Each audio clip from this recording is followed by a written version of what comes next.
할렐루야. 오늘은 하나님께서 복 주시기 위하여 거룩하게 구별하신 주일입니다. 이 거룩한 주일에 하나님 앞에 나오셔서 예배드리시는 여러분들에게 하나님의 은혜와 평강과 치유와 회복과 모든 축복이 함께 하시기를 주님의 이름으로 축원합니다. 아멘. 여러분 한 주간 평안하셨습니까? 잘 지내셨어요?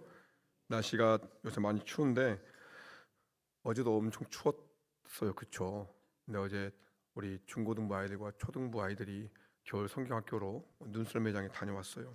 여러분들이 기도해 주시고 후원해 주셔가지고 넉넉하게 함께 잘 다녀왔는데 어제 오전 9시 넘어가지고 거의 한 50명 되는 아이들과 선생님들이 같이 출발해가지고 한 보니까 오후 3시 정도에 왔더라고요.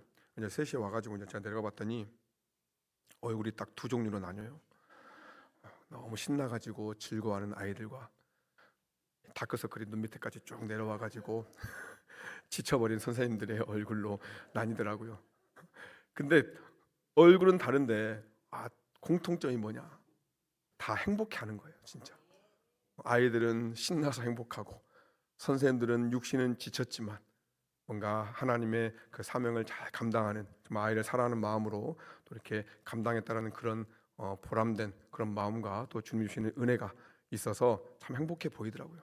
제가 그걸 보면서 그래, 하나님 앞에 나오면은 역시 다 행복하구나. 여러분 하나님 앞에 나오면 행복한 게 정상입니다. 그렇죠.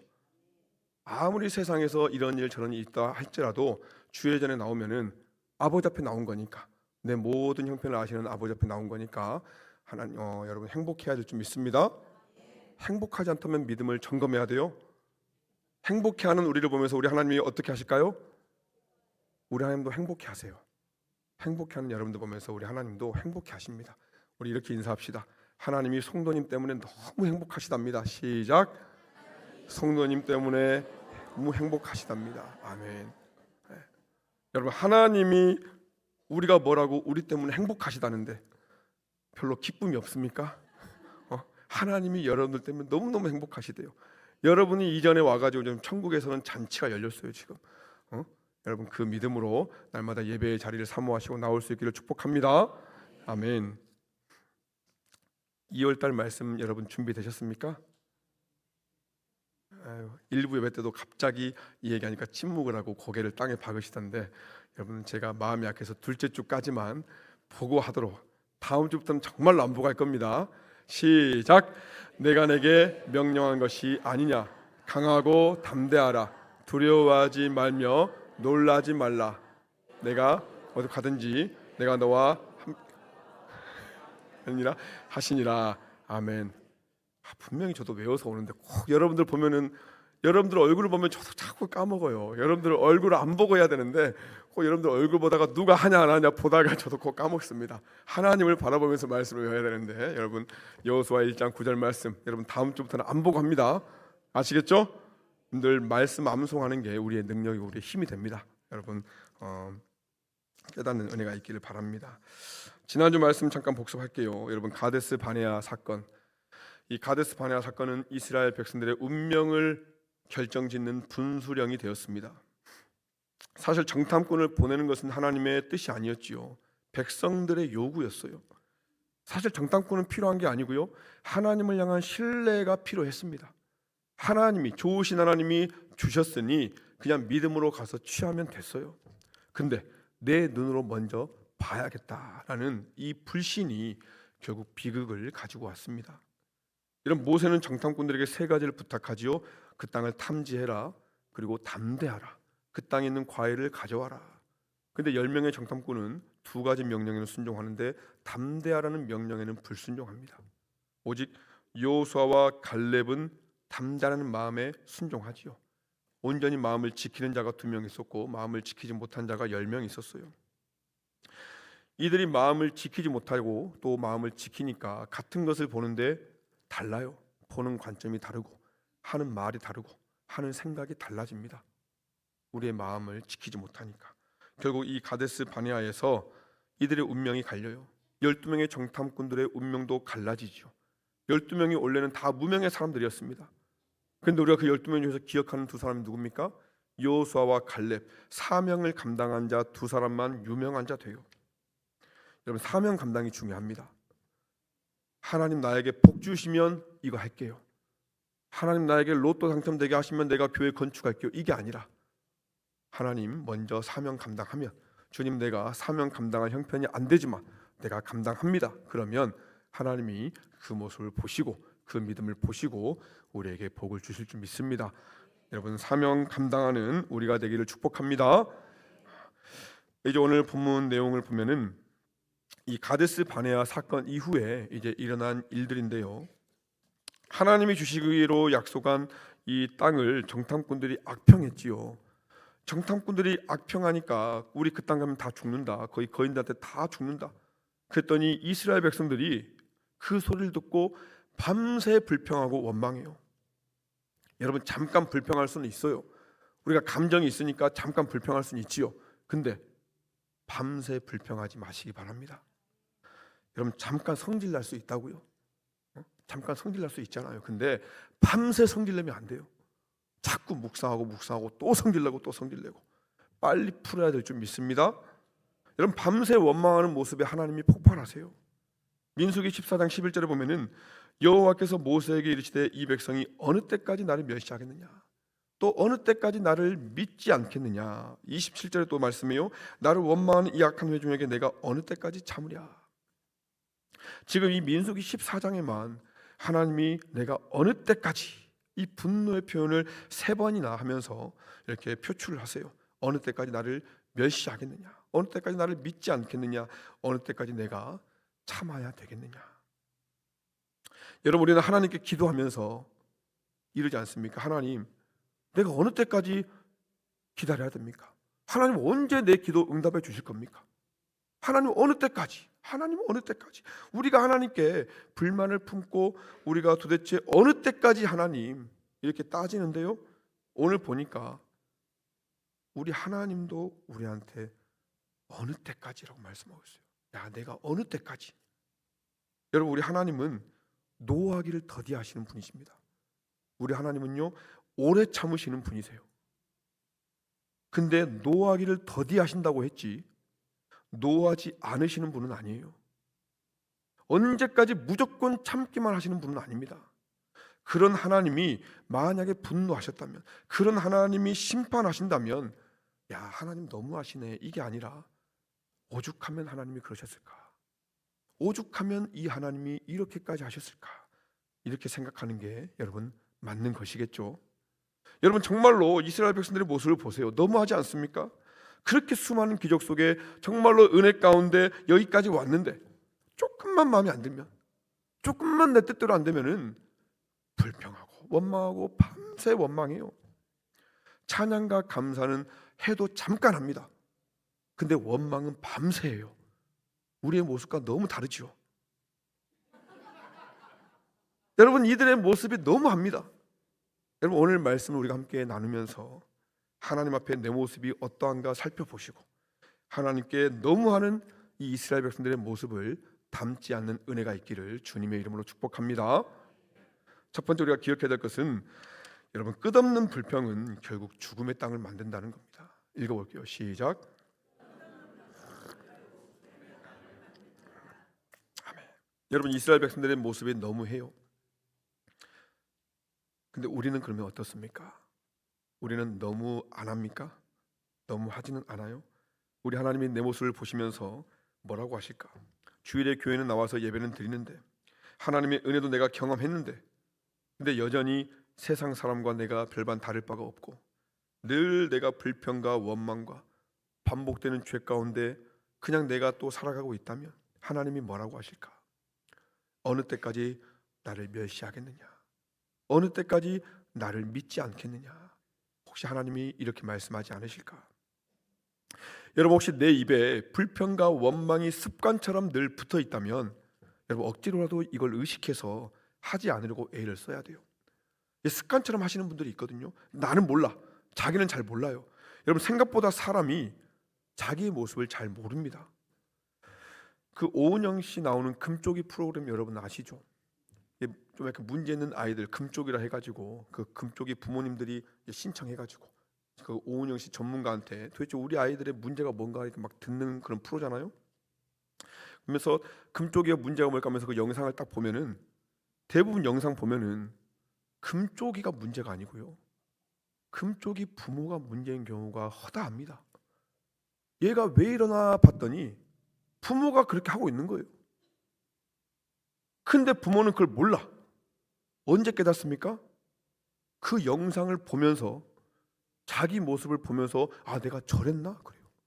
지난번에 내가 어떤 그 프로를 봤더니 거기서 내 아빠 엄마 이혼했는데 아빠하고 할머니하고 자녀들을 키워요. 아 근데 할머니가 좀 성격이 좀 이렇게 좀 세가지고 손주들 사랑하지 않아. 그냥 좀 마음에 안 들면 그냥 막 손찌검까지 하면서. 근데 아빠가 마마보이야. 할머니 편만 드니까 이 자녀들이 도대체 어디에서 사랑받고 어디서 위로받습니까? 그러니까 엇나가는 거죠. 근데 몰라요. 영상을 보면서 깨닫습니다. 할머니나 그 아빠가 아 내 모습이 저러구나. 제가 그걸 보면서 야 사람이 진짜 자기 모습을 모르구나. 사람이 자기 모습을 모르구나. 여러분 그러니 내가 생각하는 내 모습과 하나님이 보시는 내 모습은요 상당히 다를 수도 있습니다. 상당히.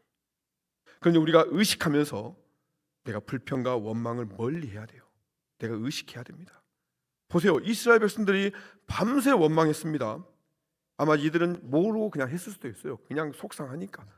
근데 이 밤새 원망이 결국 죄의 대가를 치르게 합니다. 32절로 35절까지 봅니다. 너희의 시체는 이 광야에 엎드러질 것이요 너희의 자녀들은 너희 반역한 죄를 지고 쭉 보면서 뭐라고 합니까? 빨간색 글씨 뭡니까? 방황하는 자가 되리라. 또 마지막에 뭐라고 합니까? 소멸되어 거기서 죽으리라. 죄의 대가가 좀 두 가지 단어로 표현되고 있어요. 방황과 소멸입니다. 죄의 대가. 여러분 광야에서 방황하는 자가 되리라. 원래는 그 광야에서 가나안으로 가는 목적이 있는 여정이었어요. 근데 그들의 죄가 방황하는 자가 되게 만듭니다. 원래는 광야에서 죽을 자가 아니라 약속의 땅으로 가야 되는 인생인데 그들의 죄가 소멸되어 죽게 만들었다는 거죠. 여러분 지난번에도 말씀드렸지만 죄의 종류는 내가 정합니다. 내가 무슨 죄를 지을지 내가 정하지만 죄의 결과까지는 내가 정할 수 없어요. 죄의 결과까지는. 이렇게 두려운 심판에 임할 줄 누가 알았겠습니까?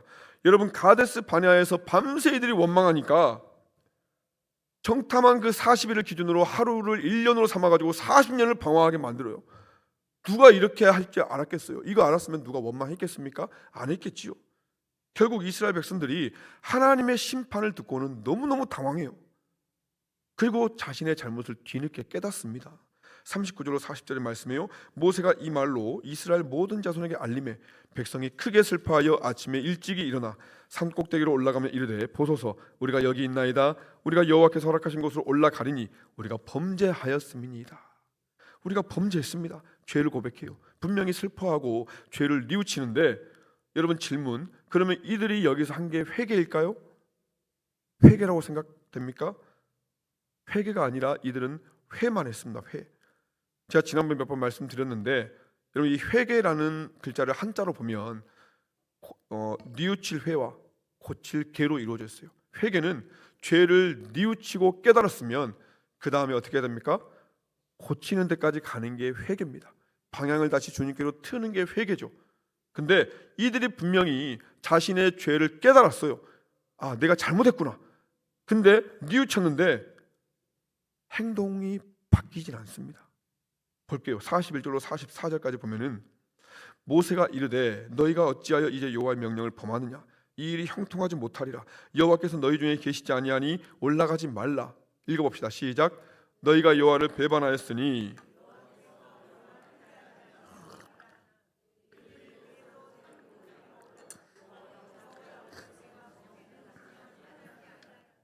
아멘. 하나님이 함께하지 않으시니까 모세가 야 이제는 늦어서 가지 마. 여호와의 언약궤와 모세는 진영을 떠나지 않았다. 하나님은 그 진영 안에 있었다는 거예요. 근데 이들이 가겠다는 거예요. 여러분 가랄 때는 안 가고 가지 말라고 하니까 갑니다. 참 이게 똥꼬집이 똥꼬집. 여러분 죽을 인생은 보면 똥꼬집을 펴요. 하나님 앞에서 뉘우치긴 했는데 고치진 않아요. 결국 결과는 비참한 패배지요. 45절에 보면은 아말렉인과 산간지대에 거주하는 가나안인이 내려와 그들을 무찌르고 호르마까지 이르렀더라. 아말렉인과 가나안인에 의해서 비참한 패배를 맞이합니다. 근데 여러분 참 보세요. 아말렉인과 가나안인, 여러분 이스라엘 백성들이 출애굽하자마자 아말렉인과 전쟁을 한 적이 있어요.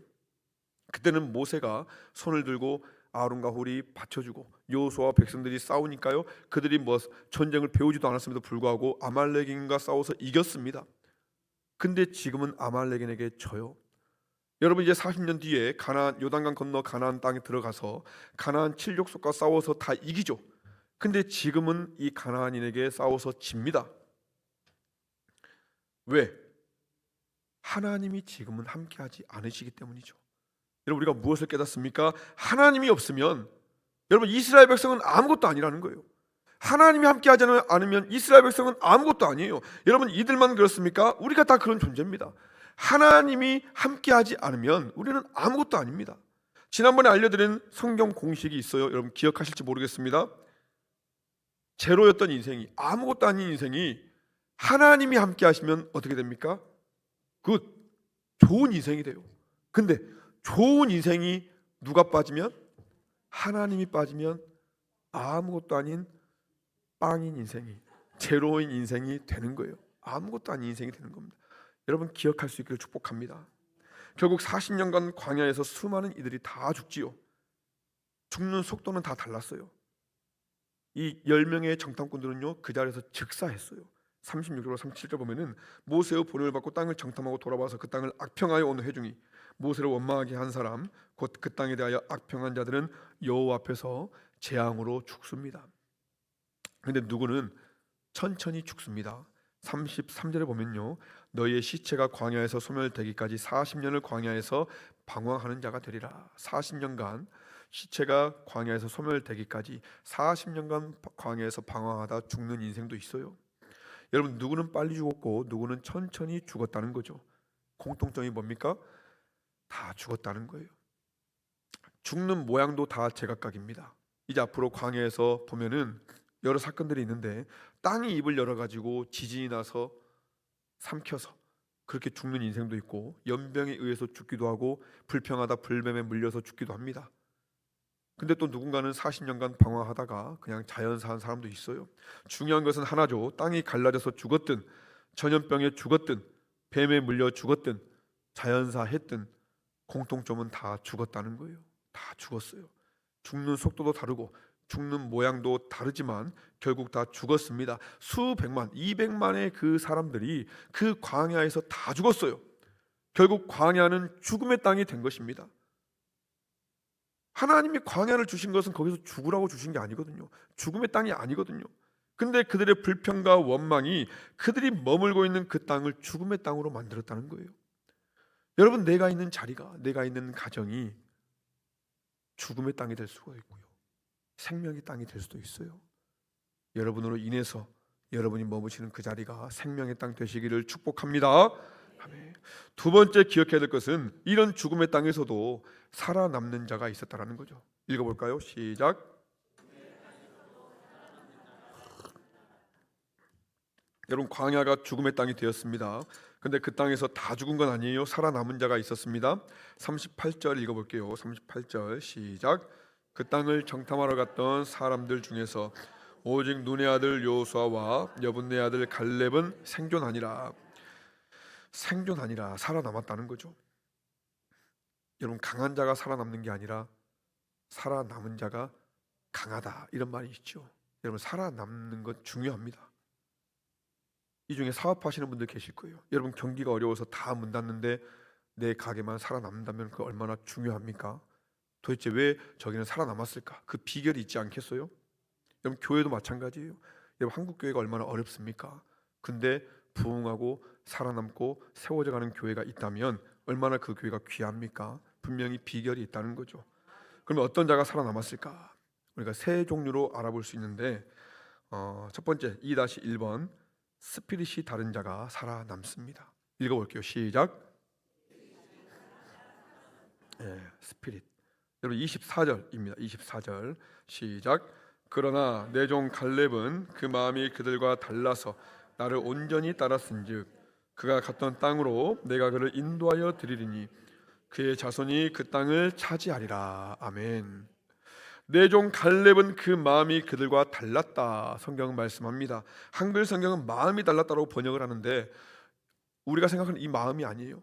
영어 성경을 보면은 마인드라고 하지 않고요, 스피릿이라고 해석을 합니다. 번역을 합니다. 스피릿. 이 스피릿은 정신력이라고도 하고 우리가 성경 용어로는 영성이라고도 합니다. 영성, 스피릿, 영성. 하나님 앞에서 나의 정체성이 무엇냐는 거예요. 하나님 앞에서 내가 누구인가? 그러니까 나는 하나님의 특별한 사람이라는 이 믿음, 이 확신, 이게 영성이에요. 나는 하나님의 사람이라는 거죠. 한마디로 이 믿음이 갈렙은 특별했다는 겁니다. 남달랐다는 거죠. 여러분, 원래 뭐든지 달라야 살아남아요. 여러분, 식당도 맛이 달라야 살아남잖아요. 야, 저 집 갔더니 찌개가 맛이 달라, 뭔가 좀 특별해. 그럼 다 망해도 그 집은 살아남아요. 그럼 갈렙은 뭐가 달랐냐? 스피릿, 하나님 앞에서 나의 정체성, 나는 하나님의 아들이라는 거죠. 이 믿음이 남달랐어요. 그러니 나중에 이 갈렙이 85세가 되어, 그래서 40년 후에 85세가 되어서 모두가 두려워하는 땅, 헤브론 땅, 거기 거인들이 살았어요. 그러니까 그 당시에 젊은 사람들이 다 두려워서 저 땅 차지하지 못한다고 하는데, 갈렙이 저 땅은 하나님이 나에게 주신 땅이니 내가 45세 때나 지금 85세 때나 여전히 나는 강하다는 거예요. 왜? 하나님이 나를 선택했으니까. 나는 그래서 그 믿음으로 저 땅을, 저 산지를 내게 주소서 외치면서 그 땅을 취하는 거예요. 여러분, 스피릿이 달랐습니다. 여러분, 스피릿이 다른 사람들이 있어요. 다 부정적인데 혼자 긍정적인 사람이 있어요. 다 문제를 보는데 혼자 하나님을 보는 사람이 있습니다. 다 포기하는데 혼자 된다는 믿음으로 나아가는 자가 있다는 거죠. 여러분, 다윗을 보세요. 그는 정말로 달랐어요. 여러분, 수많은 사람들이 그 당시 양을 칩니다. 여러분, 양치는 이 목동이는 그 당시 가장 천대받던 일이에요. 천대받던 일. 여러분, 그러니 그 천대받는 일을 하면서 사람들이 어떤 마음으로 양을 쳤을까요? 아이고, 내 팔자야, 이러면서 치지 않았겠습니까? 근데 다윗은 목숨 걸고 양을 칩니다. 목숨 걸고. 여러분, 양을 치는데 사자나 곰이 그 양을 물어가요. 여러분, 어떻게 하시겠어요? 아이고, 어쩔까? 사자 왔으니까 깜짝 놀라고 도망가야 될 거 아니에요. 아이고, 저 양은 뭐 불쌍하지만 어쩔 수가 없네. 근데 다윗은 쫓아가가지고 곰한테서 양을 빼앗아가고 사자 입을 열어가지고 양을 빼앗아가요. 제가 그 말씀 보면서 하나님이 다윗에게도 삼손과 같은 힘을 주셨겠구나. 분명히 다윗이 하나님께 기도하면서 갔을 거예요. 하나님, 나에게 맡겨주신 저 양을 물어갑니다. 하나님, 나에게 힘을 주셔서 저 양을 구해내게 해주세요. 그 마음으로 가지 않았겠습니까? 어떻게 다윗이 사자를 이기겠어요? 하나님이 힘을 주시니까 이기죠. 여러분, 다들 양치는 일이 천하니까 내 인생은 진짜 왜 이러냐. 요새 말로 요새 아이들이 이런 얘기를 하더라고요. 이번 생은 망한 듯, 이번 생은 망한 듯. 우리 애들 또 이 얘기했다가 저한테 혼났어요. 어디서 그런 말을 하냐고. 말하지 마. 아니, 예수님 뭐 애들이 막 그냥 재미로 이번 생은 망한 듯 그래요. 여러분, 그렇게 다 투덜댔을 텐데 다윗은 양을 치면서 하나님을 찬양하는 거예요. 여호와는 나의 목자시니 주님, 내가 부족함이 없습니다. 여호와는 나의 힘이요 나의 반석이시요 내가 주님을 사랑합니다. 수많은 시편을 만들잖아요. 요새로 보면 다윗은 싱어송라이터예요. 노래도 만들고 노래도 부르고 얼마나 멋집니까? 여러분, 다 골리앗 보고 두려워 떠는데 다윗은 하나님을 보는 거예요. 하나님을 보는 겁니다. 여러분, 다니엘과 세 친구는 어떻습니까? 이들 또 스피릿이 다르죠. 포로로 끌려간 귀족들이 여러분 다 이스라엘 사람들이에요. 한마디로 다 하나님 믿는 사람들이라는 거죠. 근데 바벨론에 끌려가서 다 무서우니까 우상의 제물 다 먹습니다. 근데 다윗과 세 친구는 먹지 않겠다라고 선포해요. 타협하지 않겠다는 겁니다. 왜? 나는 하나님의 사람이니까. 나는 하나님의 사람이니까 타협하지 않겠다는 거예요. 다 우상에게 절하라고 하는데, 절하지 않으면 풀무불에 집어넣겠다고 하는데 절하지 않겠다고 해요. 다 기도하지 말라고 하는데 기도하면 사자굴에 집어넣겠다는데 타협하지 않습니다. 기도합니다. 왜? 하나님의 사람이니까. 나는 하나님의 사람이니까. 하나님을 향한 특별한 믿음, 이 스피릿이 달랐다는 거죠. 결국 죽을 것 같은데 여러분, 죽지 않아요. 여러분, 다니엘이요, 왕이 4번 바뀌고 나라가 2번 바뀝니다. 근데 그런 상황에서도 총리로서 그 자리를 지키고 하나님의 사람으로 살아남습니다. 여러분, 갈렙 또한 스피릿이 달랐다는 거죠. 이런 갈렙을 보면서 하나님이 뭐라고 하시냐? 24절 다시 봅니다. 24절 시작. 그러나 내 종 갈렙은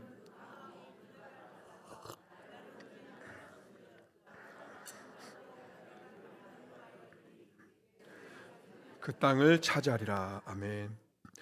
내 종 갈렙은 그 마음이 그들과 달라서 나를 온전히 따랐다. 나를 온전히 따랐다. 하나님이 온전한 순종이라고 인정해 주세요. 여러분, 부분적인 순종과 온전한 순종이 있습니다. 사실 부분적인 순종이라는 말은 말이 안 맞죠. 불순종이죠. 여러분, 온전히 순종할 수 있기를 축복합니다. 여러분, 우리가 온전히 순종하지 못하는 부분이 무엇인지 여러분 우리가 스스로 점검해야 돼요. 그게 우리의 신앙을 자라나지 못하게 합니다. 여러분, 독일의 식물학자 리비라는 사람이 있는데요. 이 사람이 리비의 법칙이라는 말을 법칙이라는 것을 얘기했는데, 뭐냐면 식물학자니까 식물을 연구해 봤더니 이 식물이 자라나는데 식물을 자라게 하는 것은 넘치는 영양소가 아니라 모자란 영양소였다는 거예요. 한마디로 지금 저 그림을 보면은 마그네슘이나 뭡니까 붕소입니까 뭡니까 글씨가 이상하네요. 아연, 칼슘 다 있는데 칼륨이 부족하니까 저 부족한 칼륨 때문에 식물이 성장하지 못하더라는 거예요. 아무리 다른 게 넘치더라도 저 부족한 부분으로 다 흘러 떠내려 가버리더라는 거죠. 근데 식물만이 아니라 한 사람의 성장도 그러더라는 겁니다. 다른 것이 다 충분한데 정서나 운동이나 수면이 다 충분한데 치료, 다른 부분이 부족하니까 사람이 성장하지 못하더라는 거예요. 여러분들 신앙생활에 빗대어 보면은 신앙생활도 그런 부분이 있어요. 내가 아무리 순종을 잘하는 영역이 있어요. 내가 좋아하는 부분은 내가 순종을 잘합니다. 근데 내가 원하지 않는 부분은 내가 순종하지 않아요. 근데 내가 순종하지 않는 그 부분으로 하나님이 주신 그 은혜가 다 흘러나갈지도 모른다는 거죠. 여러분, 이상한 게 보면은 사람마다 온전히 순종하지 못하는 부분이 한 가지씩은 있는 것 같아요. 다 잘하는데 이상하게 한 가지씩 외면하는 부분들이 어쩌면 있다는 겁니다. 주일 성수는 기가 막히게 잘하는데 11조는 절대로 못해요. 교회 와서 열심히 내가 몸으로 헌신하는데 기도는 내가 1분도 하기 힘들어요. 다른 건 내가 잘하는데 이상하게 말씀은 진짜 못 읽겠어요. 다 잘하는데 죽었다 깨어나도 전도는 못 하겠어요. 여러분, 우리는 누굽니까? 하나님의 사람인 줄 믿습니다. 우리는 하나님의 사람이에요. 여러분, 우리의 스피릿이 남다를 수 있기를 축복합니다. 여러분, 오늘 우리의 모습을 점검하시고 혹시나 내가 순종하지 못하는 부분이 있는가? 내가 하나님의 사람으로서 더 온전히 나아가지 못하는 부분이 있는가? 나의 어떤 부분이 나의 발목을 잡고 있는가? 여러분, 점검하시고 오늘 말씀을 통해 도전 받으시고 여러분 하나님 앞에 온전한 순종으로 나아갈 수 있기를 주님의 이름으로 축복합니다. 두 번째, 갈렙과 여호수아만 살아남은 게 아니고요, 또 살아남은 자들이 있었습니다. 어린아이 같은 자 살아남습니다. 읽어볼게요. 시작. 여러분, 갈렙과 여호수아만 산 게 아니라 그 당시 유아들이 살아남았어요. 유아들. 31절 봅니다. 너희가 사로잡히겠다고 말하던 너희의 유아들은 내가 인도하여 드리리니 그들은 너희가 싫어하던 땅을 보려니와. 여러분, 다 죽었는데 어린아이들은 살아남았어요. 이것을 우리에게 어떻게 적용할 수 있을까? 여러분, 어린아이 같은 신앙은 어떤 상황에서든지 살아남습니다. 어린아이 같은 신앙을 우리 하나님이 기뻐하십니다. 우리가 돌이켜 어린아이가 되어야 하는 이유인 줄 믿습니다. 여러분, 어린아이 같아야 살아요. 어린아이 같은 교회가 하나님께서 역사하시고 복을 주십니다. 여러분, 너무 어른같이 변해버린 성도들이 많지요. 닳고 닳아서 경건의 모양은 있어요. 경건의 모양은 있습니다. 내가 예배 어떻게 드리는지 알아요. 예배 순서도 알아요. 교회가 어떻게 돌아가는지 다 알아요. 근데 경건의 능력은 부인하는 자로다. 하나님의 살아계심을 부인하고 하나님의 능력을 부인한다는 겁니다. 여러분, 사도행전 12장에 보면은 로데라는 여자아이가 나오는데 그 배경이 베드로가 이제 헤롯 왕에 의해서 붙잡혀가요. 그래서 이제 베드로를 죽이려고 하는데 그날이 안식일이다 보니까 죽이지 못하고 그 다음날 죽이려고 감옥에 넣습니다. 여러분, 베드로가 초대교회 목사님이 붙잡혀가니까 성도들이 어떻게 했을까요? 모여서 기도했겠죠. 여러분, 제가 혹시 복음 전하다가 붙잡혀가면 여러분 기도하실 거죠? 뭐라고 기도하실 겁니까? 하나님, 우리 목사님 멋지게 순교하게 해주세요. 기도하실 거예요? 그것도 좋겠지만 일단은 우리 목사님 하나님 살려주세요. 꺼내주세요. 그래야 되지 않겠습니까? 여러분, 남일이라고 그렇게 듣는데 여러분 그래야죠. 여러분, 분명히 베드로 사도가 붙잡혀가니까 살려달라고 기도했을 거예요. 막 기도했습니다. 하나님께서 이들의 기도를 들으시고요, 감옥에 천사를 보내가지고 베드로를 꺼내주십니다. 베드로가 감옥에 나와서 분명히 나를 위해 기도할 거라고 생각하고 기도하는 곳으로 가요. 그리고 막 문을 두드립니다. 이 얘기를 이제 로데라는 여자아이가 듣는데 한번 말씀 보겠습니다. 참 재밌는 광경이 펼쳐지는데요. 사도행전 12장 13절로 14절에 보면은 베드로가 대문을 두드린데 로데라는 여자아이가 영접하러 나왔다가 베드로의 음성인 줄 알고 기뻐하여 문을 미쳐 열지 못하고 달려들어가 말하되 베드로가 대문 밖에 섰더라 하니, 베드로가 두드리는 소리, 베드로가 막 그 목소리 듣고는 로데라는 여자아이가 문 열어주려고 했다가 세상에 베드로 목사님이요, 세상에 우리 베드로 목사님 왔구나 하고는 너무 기뻐가지고 기도하고 있었는데 오셨으니까 문 열어주고 깜빡하고 기도하는 집사님들한테 가는 거예요. 집사님, 세상에 우리 베드로 목사님 왔다고, 우리의 기도를 하나님이 들어주셨다고. 근데 이 기도하던 집사님들이 뭐라고 하냐 봅시다. 12장 15절 읽어봅시다. 시작. 말하되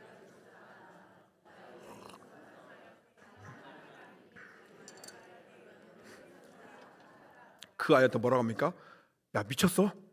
너 미쳤냐? 야, 베드로 목사님이 올 수 있겠냐? 미쳤네. 근데 아니 진짜 참말이요 했더니, 그러면 천사겠지. 죽어서 뭐 천사가 왔겠지. 여러분, 이들이 지금 뭐 하고 있었다고요? 기도하고 있었다고요. 하나님, 우리 베드로 목사님 풀어주실 줄 믿습니다. 아멘.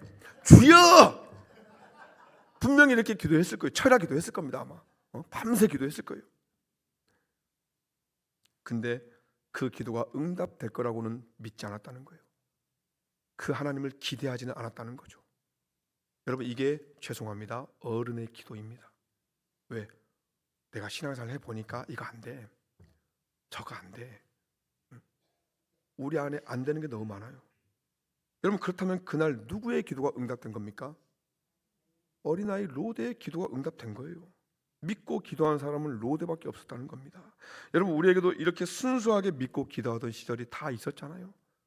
주님의 은혜를 경험하고, 야, 내가 기도하니 주님이 살아계시구나, 주님이 응답해 주시는구나, 그 주님을 기대하면서 예배의 자리를 사모하며 우리가 믿음으로 은혜로 살아가던 때가 있었어요.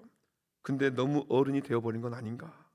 기도는 하긴 하지만 과연 이 기도가 응답될 것인가? 별로 기대하지 않는 우리의 모습이 있지 않는가? 여러분, 돌이켜 어린아이 되는 은혜가 있기를 주님의 이름으로 축복합니다. 어린아이 같은 신앙인이 살아남아요.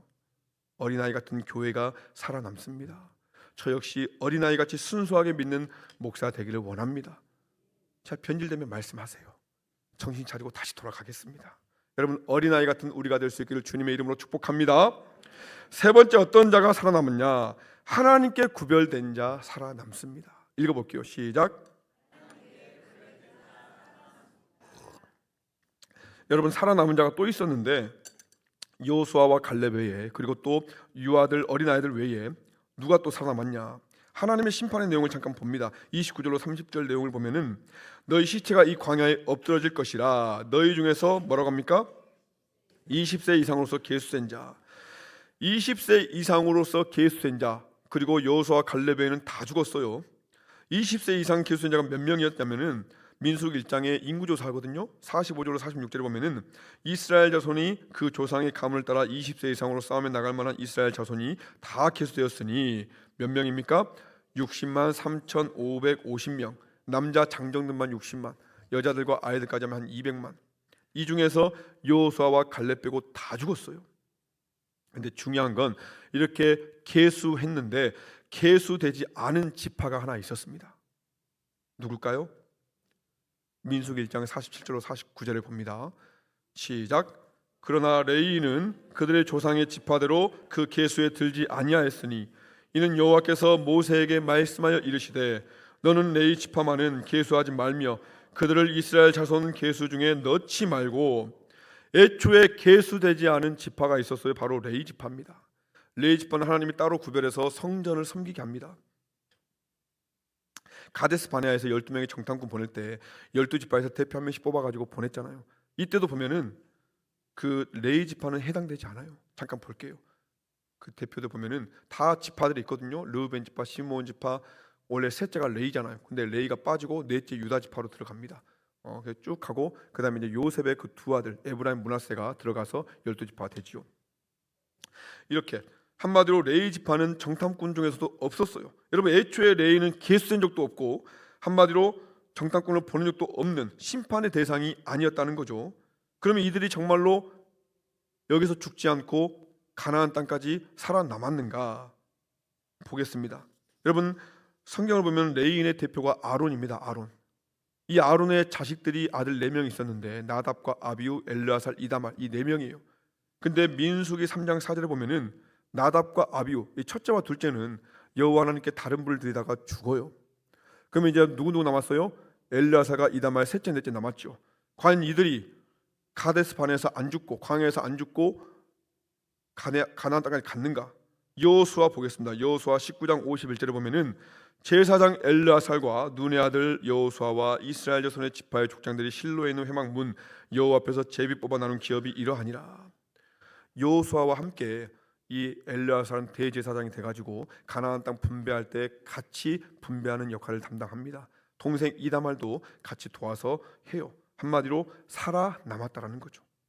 성경은 그 이유로 뭐라고 말씀하냐면 민수기 3장 12절에 이런 말씀이 있어요. 뭐라고 합니까? 레위인은 내 것이라. 레위인은 내 것이라. 애초에 하나님이 이들을 구별하셨어요. 하나님의 것이라고. 그래서 하나님께 너희들은 바쳐진 삶을 살아라. 여러분, 처음에 다 계수할 때 우리만 계수되지 않으면 레위인들의 마음이 좀 서운하지 않겠습니까? 다 하는데 왜 우리만 이렇게 뺀대? 다 자기 마음대로 할 것 다 하면서 살아가는데 우리만 주의 일을 감당하라고 하는 거예요. 어쩌면 서운할 수도 있지요. 여러분, 나중에 가나안 땅 다 들어와서 땅 분배할 때요, 이 레위인들에게는 기업도 주지 않아요. 근데 모두가 죽는 죽음의 땅에서 이 레위인들은 살아남습니다. 여러분, 감동이지 않습니까? 여러분, 어떤 인생이 살아남는가? 어떤 교회가 살아남는가? 레위인처럼 하나님께 구별된 자. 모두가 세상 따라가는데 나는 하나님의 것이니, 나는 하나님께서 구별해 주신 인생이니 나는 하나님께 나아가겠습니다. 내 인생은 하나님의 것입니다. 나는 하나님을 위해 살겠습니다. 목사만 그런 게 아니라 여러분, 우리 모두가 하나님이 구별해서 부르지 않았습니까? 나는 하나님께 구별된 인생을 알고 하나님께 바쳐진 인생은 아무리 이 땅이 죄악으로 혼탁해도 살아남습니다. 말씀 마칠게요. 여러분, 밤새 원망하다가 결국 광야는 죽음의 땅이 되었습니다. 지금 우리가 살아가고 있는 이 땅이 여러분 그런 땅 아닙니까?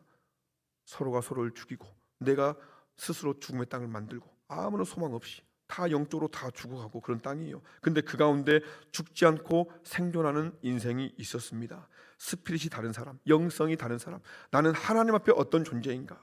여러분, 어린아이처럼 정말로 순수하게 하나님의 능력을 믿고 나아가는 사람, 하나님의 소유로 바쳐진 레위인들, 나는 하나님 앞에 구별되어 살아가는 이러한 인생들이 여러분 살아남았음을 기억할 수 있기를 축복합니다. 우리가 이런 믿음으로 한 주간도 승리할 수 있기를, 그렇게 믿음의 전진을 이루어 가시기를 주님의 이름으로 축원합니다.